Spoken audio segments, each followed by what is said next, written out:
విజయవాడ కన్నీరు పెడుతోంది. ప్రకృతి ప్రకోపం ముందు మనిషి పిచ్చుకలాంటి వాడు. కాస్త వాన ఎక్కువ పడ్డా కూడా మనిషి బ్రతకలేడని తేలిపోయింది. విజయవాడ ప్రజలను చూస్తే కన్నీరొస్తోంది. ఏమిటి విపత్తు? ఆకాశానికి చిల్లు పడ్డట్టుగా కొండపోత వాన. వీధులు నదులు అనే తేడా లేదు. మొత్తం బెజవాడ చెరువులా మారిపోయింది. ఎడతెగని వాన తగ్గుతుందిలా అనుకున్నారు ప్రజలు.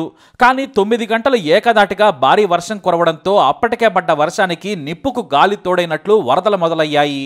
మనం చేసిన తప్పుల వల్ల ఎప్పుడో వీధి నీరు నడక మరిచిపోయింది. నదులకు దారి లేదు. నీరు వెళ్లే దారి లేక ఎటువైపు దారి దొరికితే అటువైపే ప్రయాణం చేసింది. కానీ తెల్లవారేసరికి కన్నీళ్లు. డబ్బున్నవాడు పేదవాడు అనే తేడా లేదు. ధనికుడు నాయకుడు గొప్ప పేద డాక్టర్ కూలీ కోటీశ్వరుడు బెచ్చగాడు అందరికీ సాయం చేయండని ప్రకృతి నిలబెట్టింది. మనుషులంతా ఒకటే చూడమని ప్రకృతి అందరినీ కాసిని నీళ్ళిచ్చి వెళ్లమనేలా చేసింది. ఒక అన్నం ప్యాకెట్ మాకివ్వమని అడుక్కునేలా చేసింది. ప్రకృతి కోపం అంటే మరోసారి మనం చూశాం. వాన జోరుకు కృష్ణమ్మ పరుగులు మొదలయ్యాయి. బుడమేరు ఉగ్రరూపం కృష్ణా జిల్లాను సముద్రంలా మార్చింది. వీధుల్లో నీరు నీదుల్లోకి చేరింది. కానీ నదులు ఉప్పొంగడంతో ఆ నీరే వీధులను ముంచెత్తింది. చివరకు అంతా నదిలా మార్చేసింది. అంటే కృష్ణానదిలోనే విజయవాడ మునిగిపోయింది. ఒక్కరోజే 12 లక్షల క్యూసెక్కుల నీరు కృష్ణమ్మకు వస్తే ఏం తట్టుకుంటుంది? నా దారి ఎక్కడా అని కూడా కృష్ణమ్మ అడగలేదు.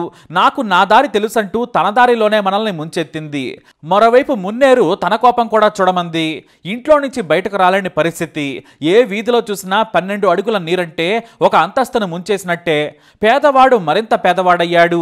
కిరాణా షాపుల వాళ్ళు రోడ్డున పడ్డారు. ఇంట్లో సామాన్లు పిల్లల పుస్తకాలు సర్టిఫికెట్లు అన్నీ తడిచిపోయాయి. నడి రోడ్డు మీద నిలబడ్డారు మన బెజవాడ ప్రజలు. 2009 వరదలను దాటి వానల వరదల రికార్డును దాటేసింది. కొల్లేరు బుడమేరు ఆక్రమణలు అందరినీ కన్నీళ్లలోకి నెట్టాయి. మన తప్పే మనల్ని మింగేసింది. ఇందులో వానను తిట్టుకోవాల్సిన అవసరం లేదు. ఎందుకంటే ఎంత పెద్ద వానొచ్చినా వరదొచ్చినా తనకంటూ ఓ దారుంది. తన హొయ్యలతో ఉగ్ర రూపంలోనూ కృష్ణమ్మకు వెళ్లిపోయే దారుంది. ఆ దారులను మనం మూసివేశాం. మూసేయటం వల్ల మన వైపుకే కృష్ణమ్మ వచ్చిందంతే. దివిసీమ కష్టం గురించి అయితే ఎంత చెప్పినా తక్కువే. సింగనగర ప్రజల యాతన చెప్పలేనిది. కనీసం తాగునీరు లేదు. నడుద్దామన్నా బురద. ప్రజలకు నిద్ర లేదు. కరెంటు లేదు. ఒకవైపు దోమలు, మరోవైపు ఆకలి. ఉన్నవాడు లేనివాడు కూడా ప్రభుత్వ సాయం కోసం ఎదురు చూడాల్సిన పరిస్థితి. పునరావాసాల్లోనైనా కాస్త చోటు దొరికితే చాలనుకుంటున్నారు. 3 రోజుల పాటు జనం నరకం చూశారు. ఇక తమ వల్ల కాదనుకున్నారు. ఒకప్పుడు అడుక్కోవాలంటే ఆత్మాభిమానం అడ్డొచ్చేది. కానీ ఇప్పుడు అలా కాదు. కోట్ల రూపాయల ఆస్తుంటే ఏంటి, బయటకు వెళ్ళలేని పరిస్థితి.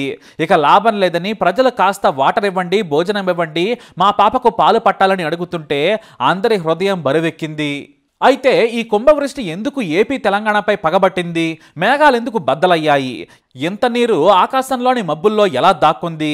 మరీ ముఖ్యంగా విజయవాడలో ఎందుకు ఇంతలా బిందెతో నీళ్లు పోసినట్లు ఆకాశం నుంచి నీరు నేల మీద పడిందంటే దానికి ఒక కారణం ఉంది.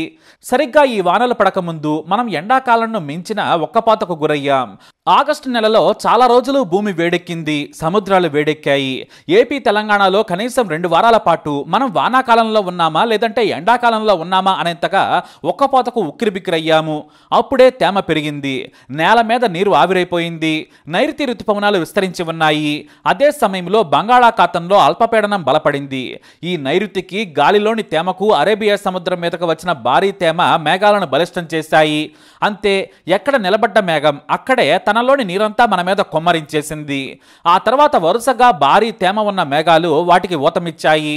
సముద్రంలోని అల్పపీడనంతో నీరు సుష్టుగా తాగిన మేఘాలు మన మీదకు వచ్చి కొమ్మరించిపోయాయి.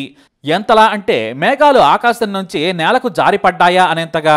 వాస్తవానికి ఇది క్లౌడ్ బరస్ట్ అయితే కాదు. అదే జరిగి ఉంటే ఆ దారుణాన్ని ఊహించలేం. క్లౌడ్ బరస్ట్ అయినా కూడా ఓ 2-3 గంటలు దంచి కొట్టి వెళ్ళిపోతుంది.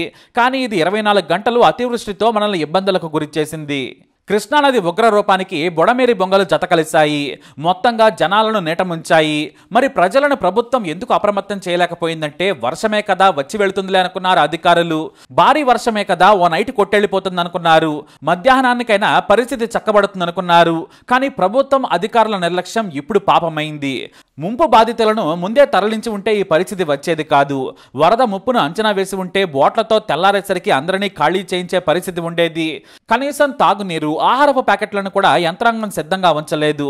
సీఎం చంద్రబాబు నాయుడు బురదలోకి దిగే వరకు అధికారులు కదలలేదంటే ఎంత నిర్లక్ష్యంగా ఉన్నారో, ప్రజలంటే ఎంత లెక్కలేనితనమో మనం అర్థం చేసుకోవచ్చు. అధికారులు ప్రభుత్వం అంచనా వేసే సమయానికి కూడా వర్షం తగ్గలేదు. ఎందుకంటే శుక్రవారం మొదలైన భారీ వర్షం శనివారం సాయంత్రానికి కూడా వదలలేదు. ఆ తర్వాత కూడా ముసిరే. అప్పటికే వీధులు సముద్రాలయ్యాయి. ఓ అంతస్తు మొత్తం మునిగిపోయింది. జనం సర్దుకునే లోపే అంతా నాశనమైపోయింది. కనీసం అప్రమత్తం చేసి ఉంటే సర్దుకొని విలువైన వస్తువులు పట్టుకొని బయటపడేవారు. కానీ అధికారుల యాక్షన్ ప్లాన్ లేదు. జనం ఇక తమకు సాయం చేయరని అర్థం చేసుకున్నారు.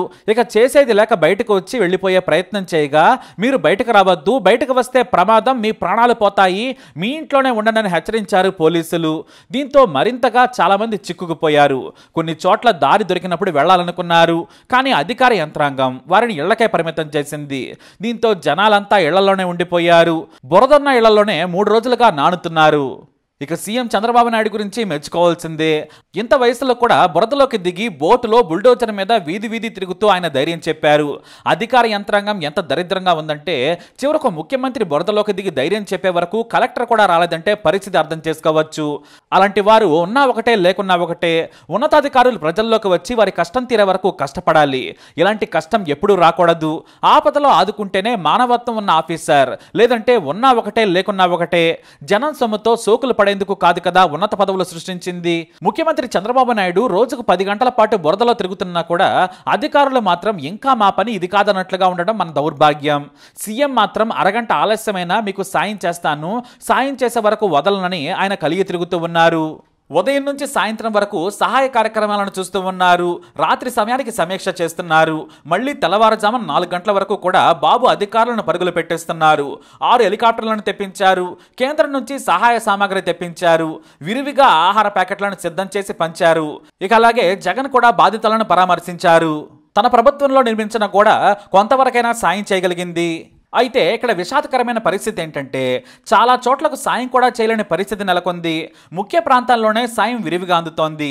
చివరి ప్రాంతాలకు సాయం చేయాలన్నా బురదతో పాటు వెళ్ళలేని పరిస్థితి. ఆహారం పంచడానికి కావలసినంత ఉన్నా కూడా ఇవ్వలేకపోతున్నారు. చివరకు పాడైపోవడంతో వాటిని పడేస్తున్నారు. ఇక తాము బయటపడలేక ప్రభుత్వ సాయంతో ఎక్కువ రోజులు ఉండలేమని చాలా మంది నదిలో నుంచి సిటీ దాటి బంధువుల ఇళ్లకు వెళ్లిపోయే ప్రయత్నం చేస్తున్నారు. అయితే ఇలాంటి సమయంలో కూడా బోటు యజమానులు రక్తం తాగుతున్నారు. ఒక్కో వ్యక్తికి 2 నుంచి 4 వేలు ఛార్జ్ చేస్తున్నారు. ఫోన్ ఛార్జింగ్ పెట్టుకుంటే 50 రూపాయలు వసూలు చేస్తున్నారు. కష్టాల్లో ఉన్న వారిని కూడా జలగల్లా పీలుస్తున్నారు. వాస్తవానికి దేశంలో ఎక్కడా కూడా ఇలా కష్టాల్లో ఉన్న వారిని దోచుకునేందుకు ఎవరో ఇలా చేయరు. ఆంధ్రాలో కన్నీరుతో ఆకలితో అలమటిస్తున్న వారిని కూడా పట్టి పీకు తింటున్నాయి డబ్బు పిశాచులు. ఎటొచ్చి కడు పేదలే ఇక్కడ రోడ్డున పడ్డారు.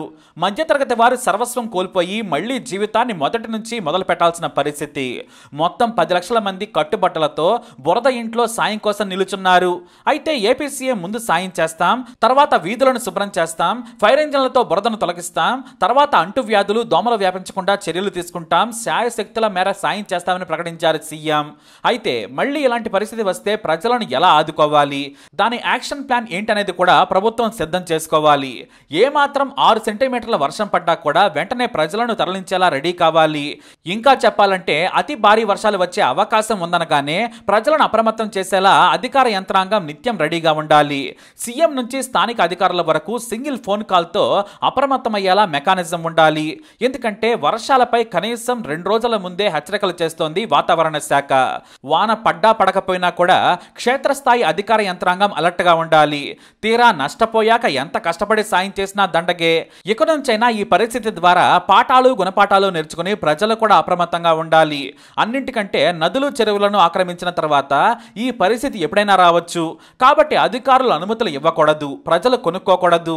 నదుల పక్కన చెరువుల్లో కాలువలపై నాలాలపై ఇల్లు కట్టుకొని లంచాలు ఇచ్చి అనుమతులు తెచ్చుకొని తర్వాత బాధపడటం చాలా తప్పు. అందుకే అందరూ కరెక్ట్గా ఉంటే ఈ పరిస్థితి అస్సలు రాదు. మరి వీలైనంత త్వరగా ఆ దుర్గమ్మ ఆశీస్సులతో విజయవాడ ప్రజలు ఈ బాధ నుంచి బయటపడాలని కోరుకుందాం. ఈ వీడియో అప్డేట్స్ కోసం మై ఛానల్ ఫాలో అవ్వండి. అలాగే తప్పకుండా సబ్స్క్రైబ్ చేసుకోండి.